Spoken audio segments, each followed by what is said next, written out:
Wow, what a pleasure to be here tonight. It's absolutely amazing. It is sad. It's our last night together. But I love what Sister said and won't say. The mission continues, right? And we'll all be perfectly united. I look out here and I've got to say, as I look around this stadium, and I honestly wish you could see from this view what I see, right? Spectacular. I've never been more proud to be a Catholic than I am tonight.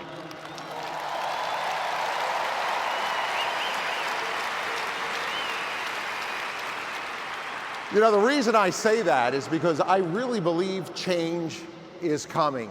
And it's you and it's me that are going to bring about that particular change. I was backstage and Montse and I were watching the video that Relevant Radio put together. I don't know if you saw it. It ran right at the very top of the show.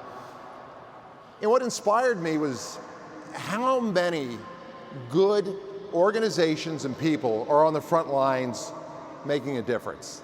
It's so easy to be overwhelmed, right, by the darkness that's out there. So easy to be overwhelmed by the bad news that is out there. And you look at groups like EWTN and Relevant Radio. You look at great bishops like Cousins or Bishop Robert Barron or priests like Father Michael Schmitz or Father Rocky. You take a look at the Knights of Columbus, and the list goes on. They're planting seeds. They're making a difference in a time where it seems as if though evil is increasing. And you know, it's easy to get sucked into that. I kind of got pulled into that recently. About 6 weeks ago, I had a conversation with my show team. I host a national radio program, reaches about 270 million households around the country.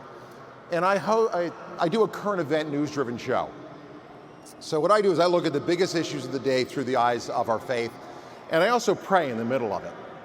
So every morning I meet with my producing team, and as we were getting together, we were looking at what is the biggest, most important issue of the day. And I started to bemoan all the news, because it was all negative. You know what it's like, right? I mean, you turn on the TV, you go ahead and you go to the web, what do you see? Negativity everywhere. So as I was decrying this, one of my producers called me out. He said to me, he says, "But Drew, you're forgetting something." I said, "What's that?" He says, "In 6 weeks, something significant's going to happen." I'm like, "What's that?" This was a month and a half ago we had this conversation. He says, "There's a Eucharistic Congress. We are in the middle of a revival." And he says, "When the Lord comes, things change." And you know, he was absolutely right. Absolutely right.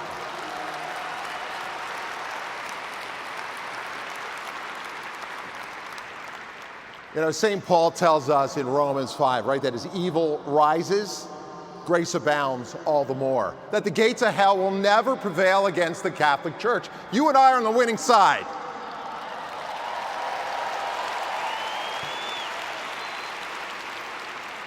And as I said, I think great things are happening. I think there's a revival afoot. When the light of Christ comes, things change. I'm sure a lot of you are familiar with this story, but I think it really shows where we are today. There's a story of St. Clare and the Saracen invaders. And for those of you who don't know, I'm going to give you the very abridged, very short version of this. As tradition holds that St. Clare, who was very ill at the time, she was a disciple of St. Francis, was in her convent in San Damiano. And invaders were coming. They were about to breach the city and take over the convent. And her fellow sisters were terrified. St. Clare was very ill, and they came to her seeking wisdom. They came to her seeking direction. What should we do? So she stopped, and she prayed, and then she asked God for protection. Then she asked her sisters to carry her and a monstrance with the Blessed Sacrament to the gate of their convent. And there she hoisted up the monstrance with our Lord truly present in the Eucharist.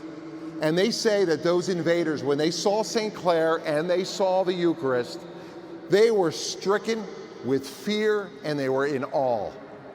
Others even say that light radiated from that Eucharist, and these people fled in fear. The inhabitants of the city were safe, and of course, so were the nuns.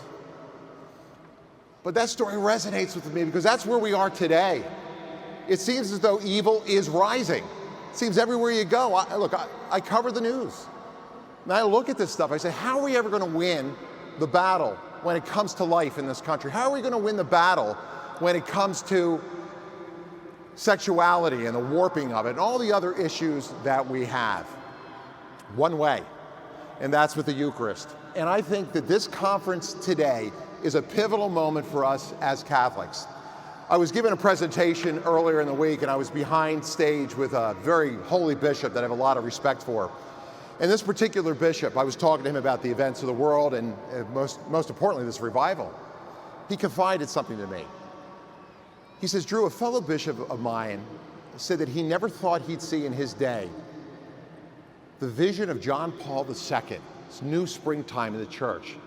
But he says he is seeing it today. It has begun. On my way back from the stadium a little bit earlier today, I bumped into another bishop, and I asked him the same question about the springtime. You know what he said? And this is the key.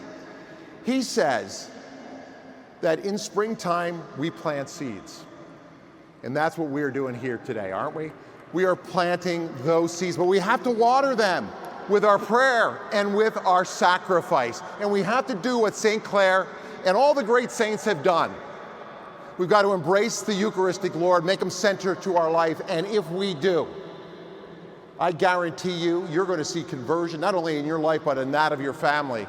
You're going to see a nation revived, and we're going to ripple out and affect the entire world. There's a revival underway today, and it begins right here in Indianapolis.